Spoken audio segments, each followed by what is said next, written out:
Can you search for specific skins in Fortnite Item Shop? Hey guys, in this tutorial, we're going to find out if you're able to search for some specific skins in the Fortnite Item Shop. First thing first, you're going to have to log into your Fortnite account. And once you are logged in, all you have to do is find the shop section at the top of your screen.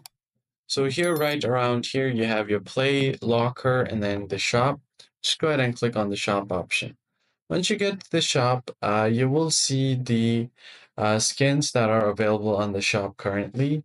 So let's say if you want to search for a specific skin that was previously available on the shop, there is no active option way to do that as of now. So you are going to get the only options you're going to get are the ones that you see on the shop. So those are the only skins that you can purchase as of now.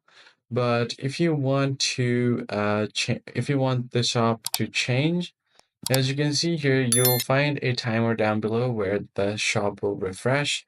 And after this time frame, there will be new items on the shop, and hopefully the ones that you are trying to purchase will be there.